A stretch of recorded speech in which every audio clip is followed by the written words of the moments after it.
श्री राम जय जय राम। श्री राम जय जय राम। श्री राम जय जय राम। सच्चिदानंद भगवान की, सनातन धर्म की। कई बार जितना बहुत ग्रंथों में पढ़ते सुनते हैं, थोड़े में भी लिखने वालों ने लिख दिया है। तो पहली एक बात है, बहुत पाप है, पापों की गिनती नहीं है। पर गोस्वामी जी कहते हैं सब पाप मिलकर इकट्ठे किए जाएं तो एक झूठ पाप के बराबर नहीं। नहीं असत्य सम पातक पुंजा, पापों का ढेर नहीं है बराबर, नहीं असत्य सम, असत्य के समान पापों का ढेर नहीं है। और उदाहरण क्या दिया, गिरि सम होए कि पातक पुंजा, घुघुचू के बीज इकट्ठे करे तो पहाड़ के बराबर नहीं होते। करोड़ों करोड़ों घुंचुल एक पहाड़ के बराबर नहीं होते। माने सारे दुनिया के पाप एक झूठ के बराबर नहीं होते। तो मैं आपको अभी नहीं कहता कि किसी मुकदमा में नहीं बोलना झूठ, किसी ऐसी परिस्थिति में, लेकिन प्रयास करो कि अब हम झूठ नहीं बोलें। एक पाप छोड़ दो झूठ वाला, और वो भी तुम्हें छूट दे दी। कोई मुकदमे में फांसी लगने वाली हो, जेल लगने वाली हो, वहां मुझे लग जाएगा तुम बोल लेना। बाकी बिना मतलब, बिना समझे, बिना जाने किसी के विषय में कोई फैसले, ये सबके लिए कहे। हम अपनी सोच के आधार पर दूसरे को गलत मान लेते हैं और कहना भी शुरू कर देते हैं, पर 100% क्या दूसरे को हम जान सकते हैं? जैसे दूसरे का स्वप्न हम नहीं देख पाते, ऐसे ही हम दूसरे के मन को भी ज्यादा नहीं जान पाते। अनुमान लगा के कहने लगते हैं। तो प्रयास करो कि हम दूसरे के फैसले नहीं करेंगे, किसी के मन के विषय में हम नहीं बोलेंगे। ये सब पर है, मंच वाले हो चाहे जमीन वाले।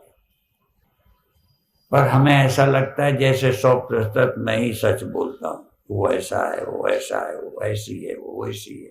इससे बचो। वैसे ही श्लोक भी यहाँ बोला करते हैं कभी कभी ज्योतिर्मय आनंद, कि निंदा और स्तुति से मुक्त हो जाओ।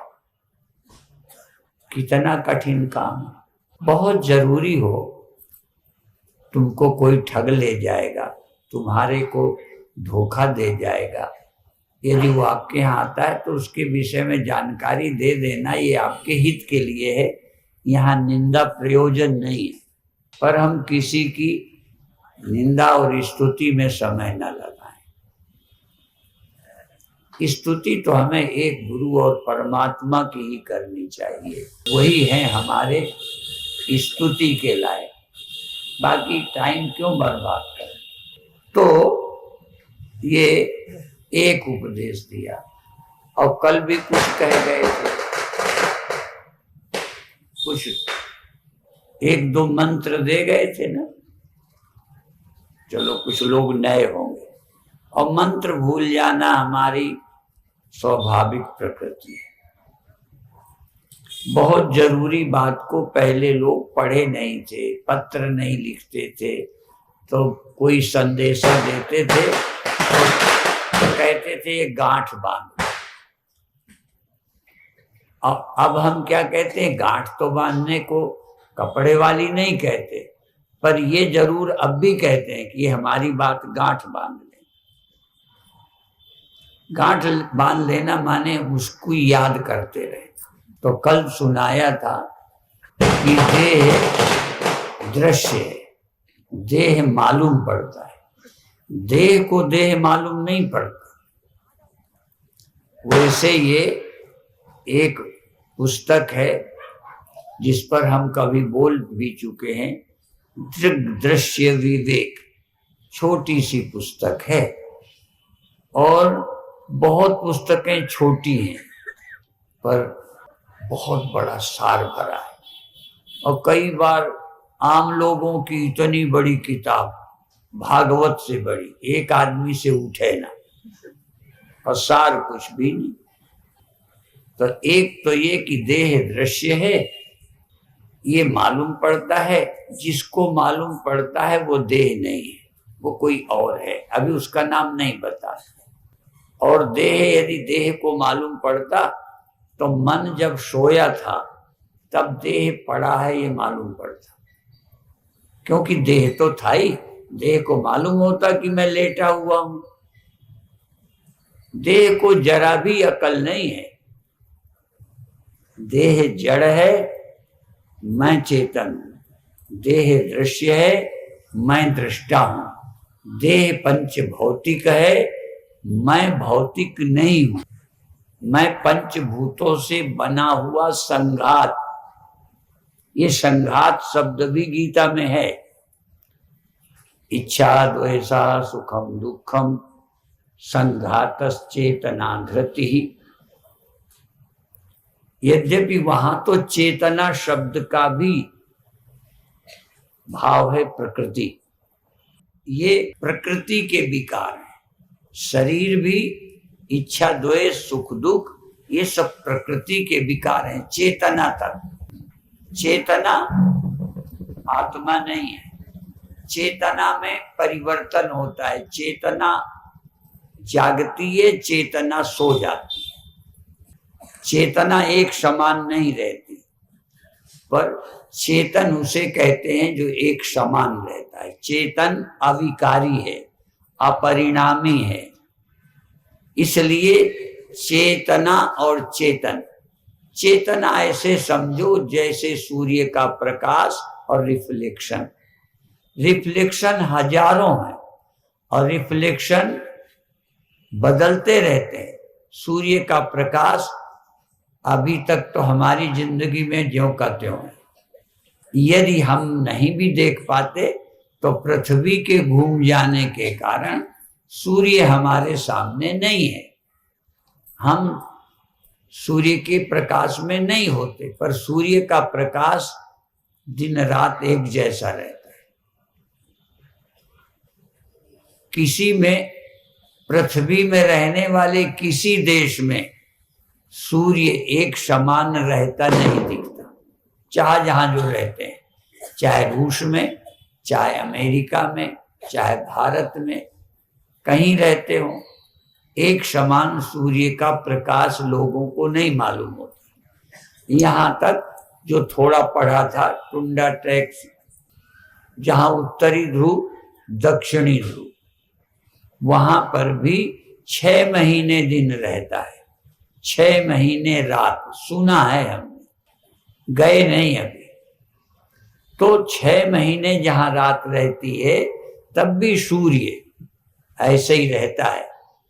सिर्फ उनके सामने नहीं होता 6 महीने, जैसे हमारे यहाँ कुछ घंटे रात, कुछ घंटे दिन। और ऐसी जगहें भी हैं जहाँ 6 महीने रात, 6 महीने दिन, 6 महीने सूर्य उनके सामने रहे, तो वो भी तो सोते होंगे।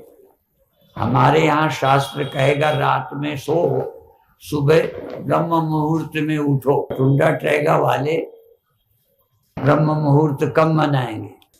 6 महीने में। वो कब ध्यान करेंगे? तो इसलिए जो ग्रंथ हैं वो भी कहाँ लिखे गए। अब हम लोग परमात्मा का नाम ओम बोलते हैं, ओम। वैदिक नाम परमात्मा का ओम है, और ओम में 3 अक्षर, आ उ मा। आ और उ मिलकर ओ बन गया, माथाई ओम बन गया। और आर्य समाज हमेशा ओम आ उ मा से ही लिखता है। आर्य समाज के लोग ये वाला जो हम लोग लिखते हैं ना सनातनी, हम लोग जब बोलता हूं तो मैं सनातनी बोलता हूं, क्योंकि मैं सनातनी हूं, ठीक है। और सनातनी भी वेद को मानते हैं, आर्य भी वेद को मानते हैं। वो कहते हैं हम आर्य हैं, हम कहते हैं हम हिंदू हैं, ठीक है। और भी एक बात बता दें, वो कहते हैं वाल्मीकि रामायण उठाओ और कोई रामायण ग्रंथ उठाओ, हिंदू नहीं लिखा, आर्य लिखा है। वाल्मीकि में भगवान राम को आर्य कहा है, और गीता में भी कह दिया अनार्य और आर्य। ये डर जाना, कर्तव्य से भागना अर्जुन आर्यों को शोभा नहीं देता, ये आर्यों का काम नहीं है। अनार्य लोग ऐसे होते हैं, आर्य तो कर्तव्य से हटते नहीं। तो गीता में भी आर्य है, गीता में हिंदू लिखा है कहीं?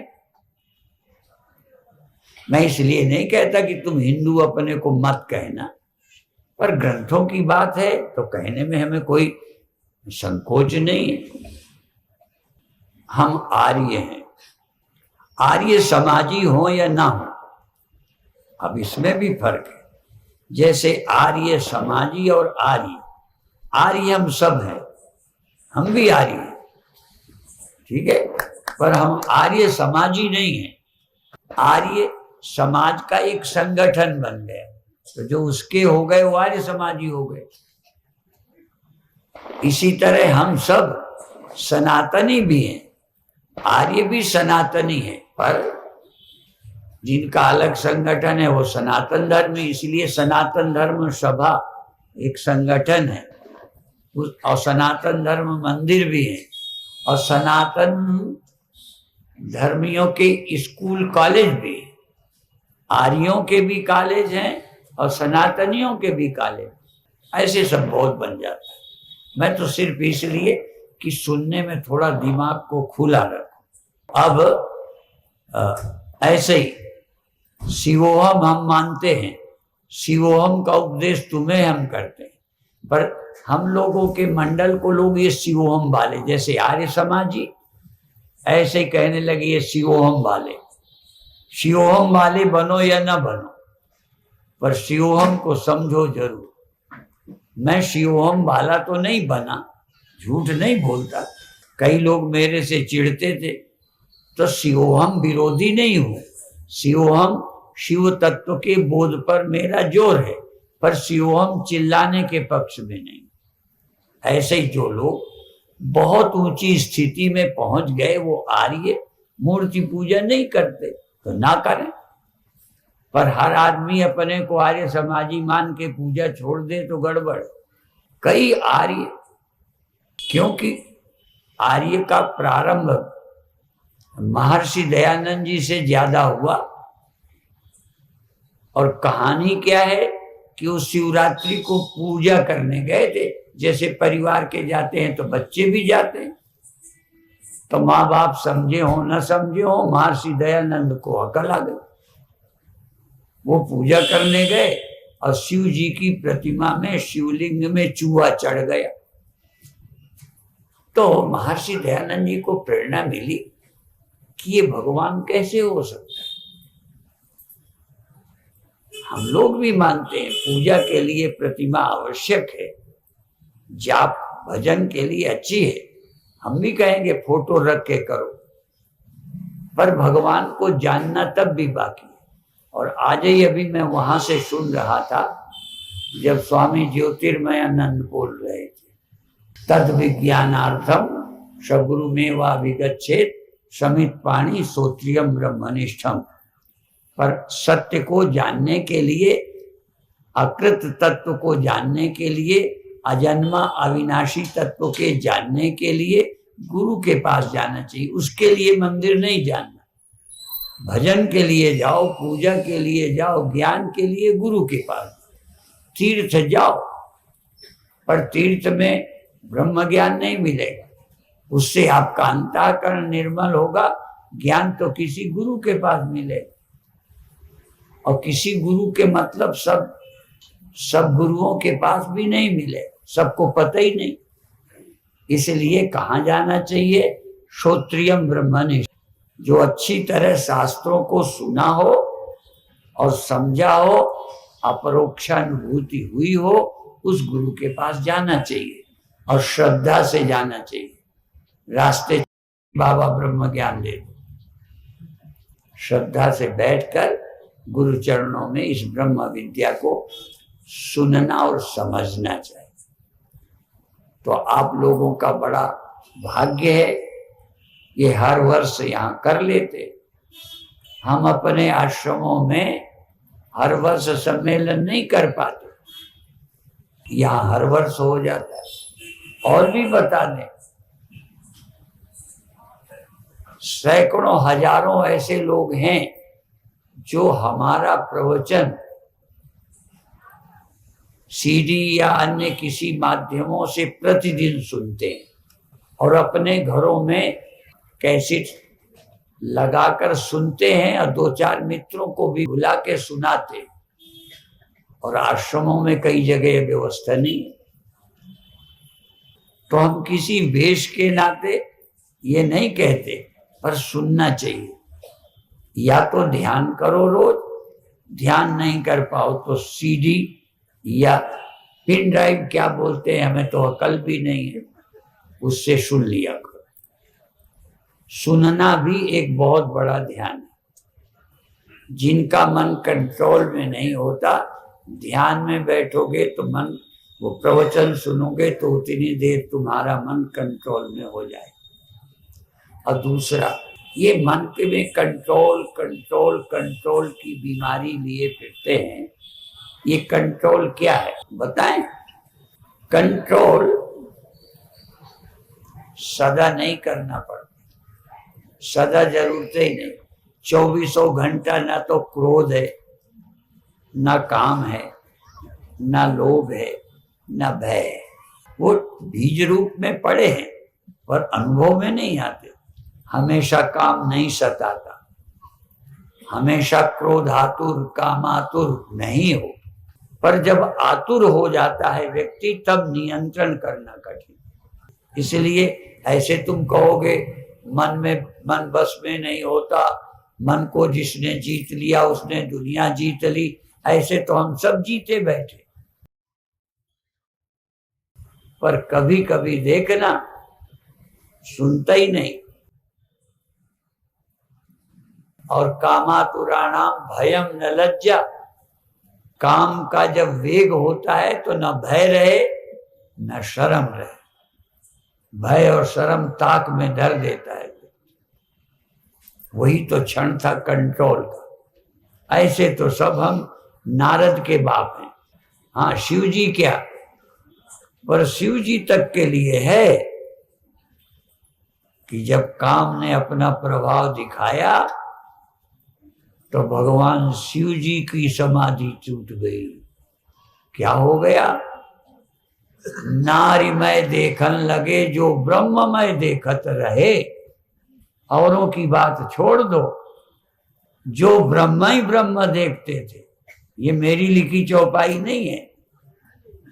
नारीमय देखन लगे जो ब्रह्ममय, ब्रह्मय वेदम सर्वम, जिनको ब्रह्म ही ब्रह्म सब दिखता था, आत्मय वेदम सर्वम, वो भूल गए। पुरुष को स्त्रियां और स्त्रियों को पुरुष दिखाई देने लगे। वो क्षण होता है जो अकल खराब हो जाती। जब किसी चीज का लोभ का वेग हो जाए तो लोग चोरी कर लेते हैं, काम का वेग हो जाए तो चरित्रहीन हो जाते हैं, मर्यादा नहीं रहती, पिता पुत्री का भेद खत्म हो जाता, भाई बहन का भेद खत्म हो जाता है। ऐसे ही जिनको हम सदा देते हैं, जिनको देते हैं उनके भी रुपए चुरा लेते हैं जब लोभ आ जाता है। विचित्र काम और क्रोध, जिनके हम आदर करते थे, जिनके हम पैर छूते थे, क्रोध आ जाए तो उनको अपशब्द बोल दे, क्रोध में गाली, कई को तो आदत ही में गाली। मैं अच्छा नहीं मानता, मेरे को एक बार प्रवचन में निकल गया तो अभी तक याद रहता है, मुझसे गलती हुई। जब बहुत जरूरी हो, वो भी मंत्र है, गाली भी मंत्र, आप नहीं शायद समझते हो, इसलिए एक शब्द फिर बता दूं, मुझे श्लोक नहीं याद। ऐसा कोई अक्षर नहीं है जो मंत्र ना हो, ऐसा कोई जड़ी बूटी पौधा नहीं है जो दवा ना हो। हाँ, ऐसा कोई पौधा नहीं जो दवा ना हो, और ऐसा कोई व्यक्ति नहीं है जो काम का ना हो। अब इस मामले में जरा फेल, मैं लोगों से काम नहीं ले पाता, ज्योतिर्मयानंद ले लेते, जो हमें लगता है किसी काम का नहीं है उसको भी। खैर, तो हर व्यक्ति काम का है, पर इसको कहाँ लगाना ये सब नहीं सोच सकते। लड़ाके लोग काम के, बॉर्डर पर भेज दो। अब कई लोग घरे में सेना के जैसे बन जाते हैं, तो जिनको लड़ना है उन्हें काम भेजना, अलग अलग है जिनमें जो गुण है। ऐसे ये मंत्र शब्द अभी आया, मंत्र, ऐसा कोई शब्द नहीं है जो मंत्र ना हो। कोई का भूत उतारना है, किसी का क्रोध उतारना है, किसी का लोभ उतारना है, ये भी सब मंत्र है। तो इसलिए मैंने बोला गाली भी मंत्र है, पर मेरे को न दे देना, अपने से बड़ों को सम्मान से बोलना, ये मंत्र है। वशीकरण एक मंत्र है। अब देखो ये मंत्र हुआ ना, वशीकरण एक मंत्र है। तज दे बचन कठोर, पति को वश करना है, सास को वश करना है, और किसी को करना है। मूर्खस छंदानुरोधेन, मूर्ख की प्रशंसा करो, हाँ प्रभावित हो जाए। और देखो हमें मान अभी अच्छा लगता है, झूठ नहीं बोलते, पर हमारा भाव समझ लें। मान बहुत अच्छा लगता है, पर पैर छूना नहीं अच्छा लगता, क्योंकि मैं गिर जाऊंगा। अब आप रास्ते में, और आप यदि आप सम्मान न करें, ऐसे ही बैठे रहें, हाथ भी न जोड़ें, तो लगेगा ये कैसे उजट। माने मान अच्छा है, पर वो भी कब देना, कैसे देना, पैर कब छूना, जैसे भोजन करना कब करना, पहले तो भूख लगने पर। कहाँ करना, शौचालय में बैठकर, समझे व्यंग किया है मैंने। तो भोजन तो करना है, पे कहाँ करना, कैसे करना, कैसे में माने चबा चबा के काम। मैं निगल जाता हूँ। हमारे प्रोफेसर प्रेमचंद जी 2 का नाम लेते हैं, पर पता नहीं कौन एक्सप्रेस गाड़ी कौन मेल गाड़ी, मुझे नहीं पता। किसी का नाम लेके बताते हैं, सभा में नहीं लूंगा। वो जल्दी जल्दी निकल जाते हैं। जल्दी जल्दी नहीं खाना चाहिए। आपको भगवान ने पेट में आते नहीं, वो पेट में दांत नहीं दिए, वो फिर आंतों को चबाना पड़ेगा। इसलिए आप चबा के भेजो, वो रस रक्त बनाएंगे। तुम ऐसे ही रोटी डाल दोगे तो कैसे पेट हजम करेगा। आंत को दांत नहीं है, चबा के खाओ। कहाँ खाओ, कैसे खाओ, भगवान का भोग लगा के, प्रभु ही निवेदित भोजन करें, भगवान को अर्पित करके खाओ। तुदीयम वस्तु गोविंद तुभ्यमेव समर्पय, आपकी वस्तु है, आपने दी है, आपको समर्पित है, और समर्पित करके प्रसाद खा लो, अमृत होगा। तो ये हर चीज सीखो, जिंदगी सीखने के लिए। जो सीखे सिखाए मान लेते हैं अपने को, वो बूढ़े हो गए। किसी से हमने सुना था, नाम नहीं लेंगे वक्ता का, बुढ़ापा माने क्या, सीखने की इच्छा खत्म हो जाए चाहे वक्ता ही क्यों नहीं है, मैं सब तरफ बोलता हूं। जिनकी बुद्धि सीखना बंद कर दे, अपने को सबसे ज्यादा योग्य मान ले, समझो ये बूढ़ा हो। और योग की दृष्टि से बूढ़ा जानते हो कौन है? वो प्रोफेसर प्रेमचंद जी जानते। जिसका लचीलापन कम हो जाए समझो बूढ़ा हो गया। शरीर का लचीलापन घटता जाए, अकड़ आती जाए, समझो बूढ़ा हो गया। तीसरा बुढ़ापा और बता दो, जिनकी बुद्धि अकड़ू हो जाए, समझो ये आदमी बूढ़ा हो। छोटा बच्चा सीखने को तैयार, मम्मी ने कहा का, मम्मी ने कहा ए बाबा, मम्मी ने कहा मामा, मम्मी ने कहा चाचा, वो बच्चा सीखता गया। जब कुछ नहीं पढ़ा था, बच्चे ने सीख लिया, और ये पढ़े लिखे अब नहीं सीखते, क्योंकि इतना पढ़ गए हैं, क्योंकि सीखने वाला इस तरह ही नहीं रहा। जो बुढ़ापे तक सीखे, समझो ये अभी बच्चा है। तो आप सीखने के मामले में बच्चे रहो, और शरीर से बच्चे होने का मतलब लचीलापन बनाए रखो। इसके लिए सुबह योग की क्लास में आओ। ये हमारे प्रोफेसर प्रेमचंद जब ये पढ़ते थे तब मैं सन्यासी बन चुका था, मिल गए तब से, पर ये मेरे से गुरु गुरु चेला शक्कर, ये योग में आगे चले गए, मैं वहीं रुक गया। ठीक है, तो शरीर लचीलापन रखना। इनको तो सांड ने मारा है, तब ये थोड़ा लचीले कम हुए। और कल परसों हम आ रहे थे, हमें एक रास्ते में सांड दिखा, तो हमें याद इनकी आ गई कि होते तो इनको दिखा देते, देखो ये जा रहा है। उसको देख के इनको फुरफुरी चढ़ जाती, क्योंकि बुरी तरह मारा था, ये तो बचे ही गए। ठीक है, ये भगवान बचा लें जिसको।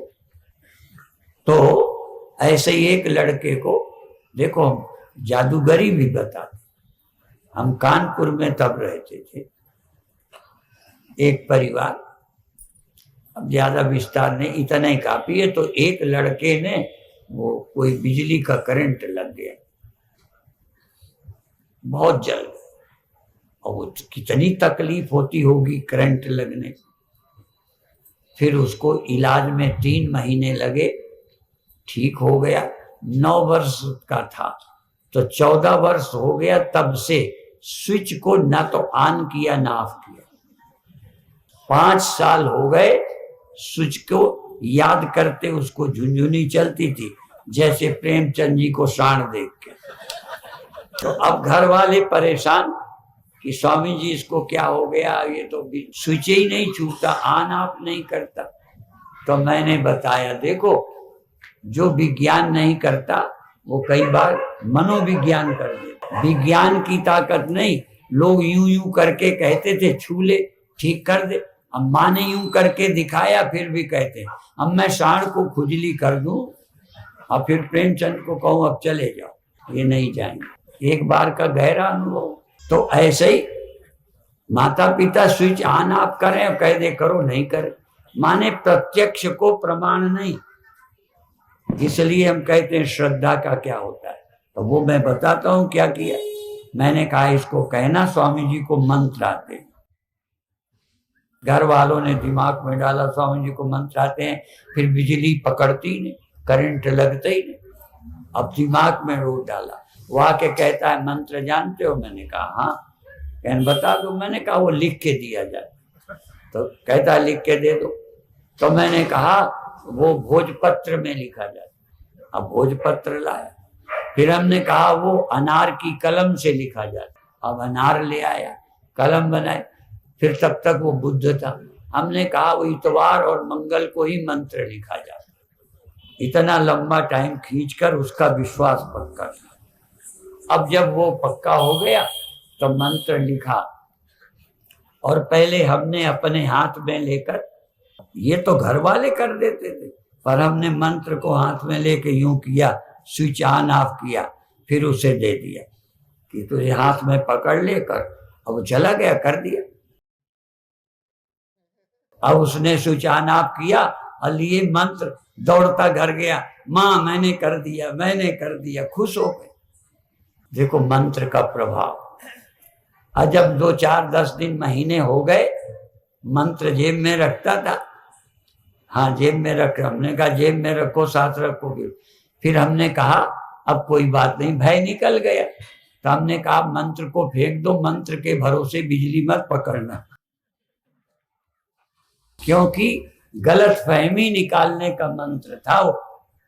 बिजली का करंट रोकने वाला नहीं, कल तुम ही आ जाओ हमें भी मंत्र दे दो। तो हम लोग जो कथा सुनाते हैं वो भी गलत फहमी हटाने वाला मंत्र। देह की मृत्यु होगी, परिवार का बिछोड़ा होगा, हमारी कथा के प्रभाव में तुम ऐसे ही ना मान बैठना, ये सब होगा। पर तुम कौन हो ये विज्ञान प्राप्त करो, जिससे मृत्यु का ख्याल तुम्हारी बुद्धि से निकल जाए। तुम बुद्धि से मर रहे हो, बुद्धि से मैं देह हूं माने हो। सुसुप्ति में बुद्धि नहीं थी, कहाँ कोई भय था, कहाँ कोई चिंता थी। आत्मा में भय है ही नहीं, आत्मा में चिंता है ही नहीं। इस अज्ञान से युक्त बुद्धि में है, और इस बुद्धि का को आत्मा का सही ज्ञान हो, बुद्धि अभय हो जाए और शरीर की उचित रक्षा करते हुए कर्तव्य का पालन किया जाए। जो कर सकते हो अच्छे काम करते हो।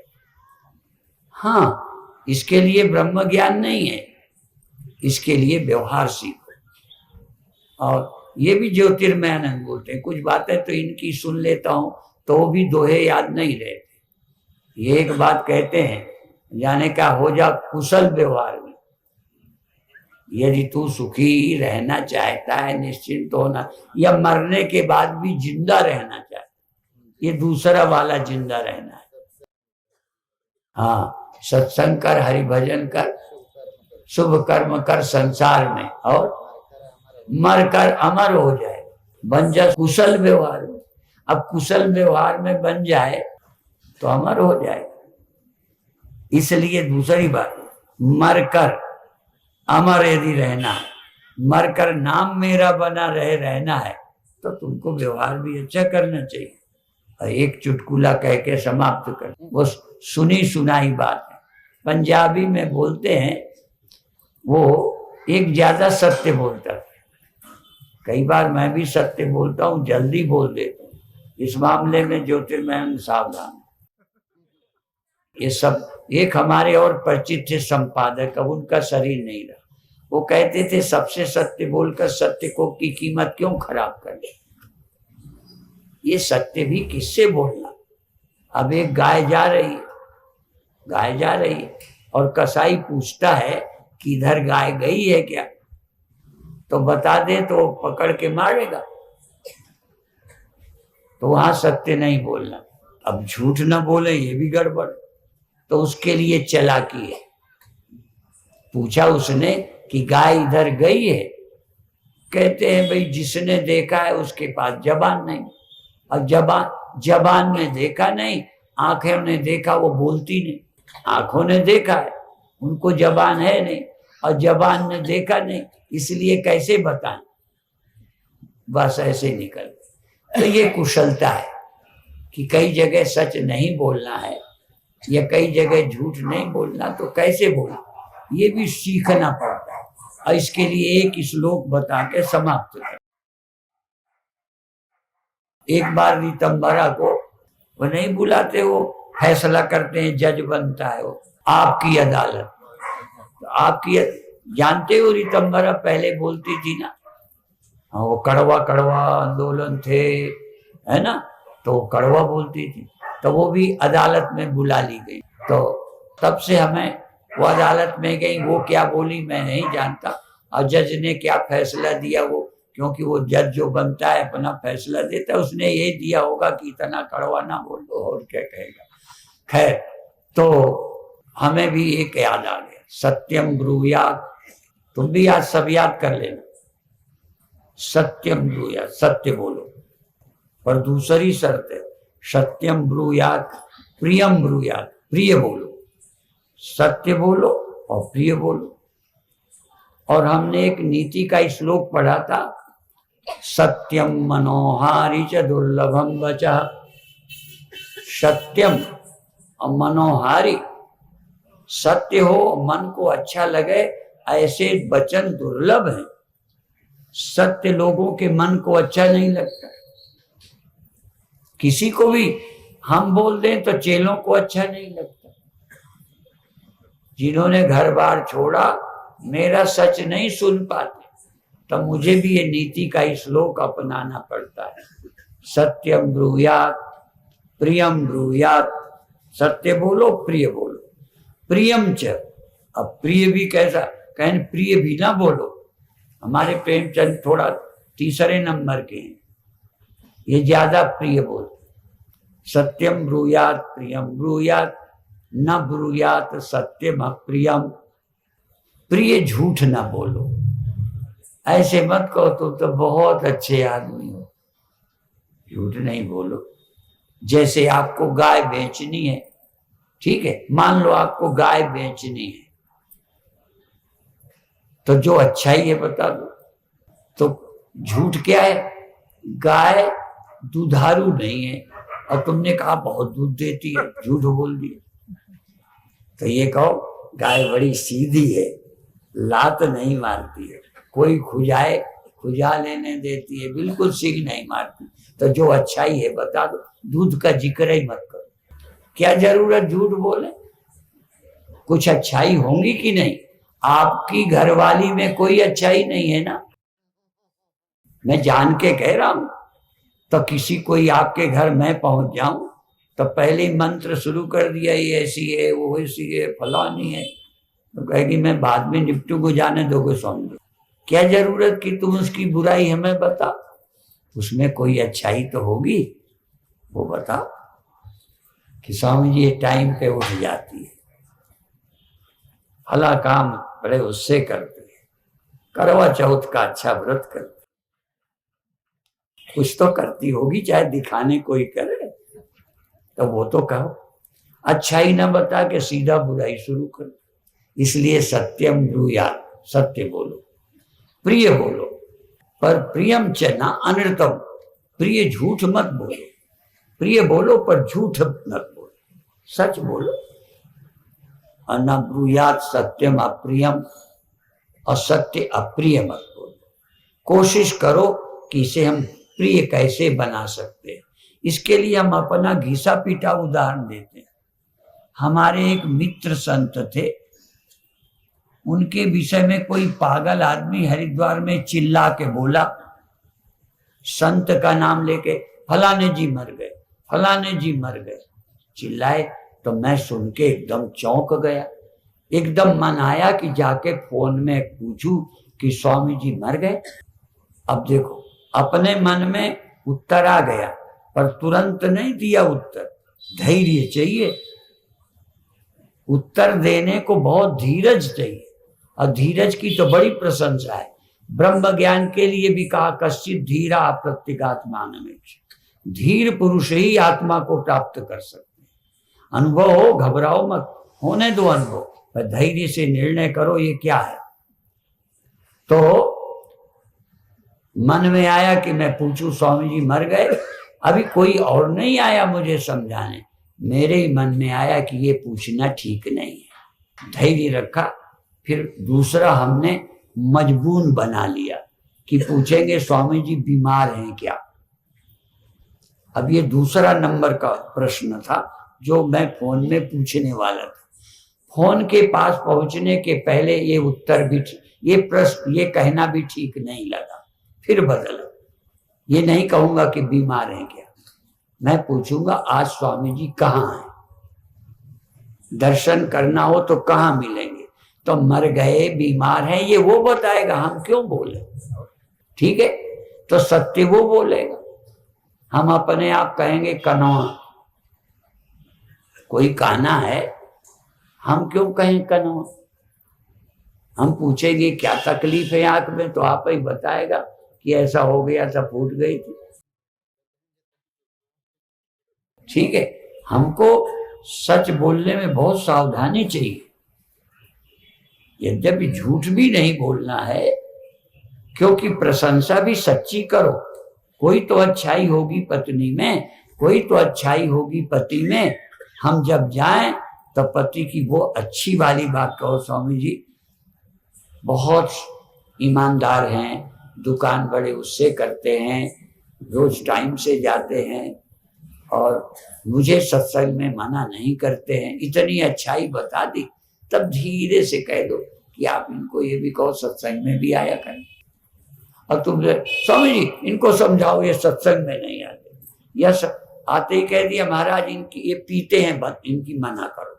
एकदम पीने की बात, पहले 10 प्रशंसा करो तो धीरे धीरे सब अच्छाई हैं। यदि एक दोष और कम हो जाए तो साक्षात भगवान है। ऐसे धीरे धीरे पटाओ, ठीक है। तो ये विषय है। तो देह दृश्य है, तुम दृष्टा हो। देह जड़ है, तुम चेतन हो। चेतना एक समान नहीं रहती, एक समान जो रहता है वो चेतन है और वो साक्षी है, और साक्षी ब्रह्म स्वरूप है। नहीं भेद को गंध, राग द्वेष मति के धर्म, तामे मानक अंध। ये बाद का विषय है। अधिक से अधिक लोगों को सूचना करो। ओम शांति शांति शांति।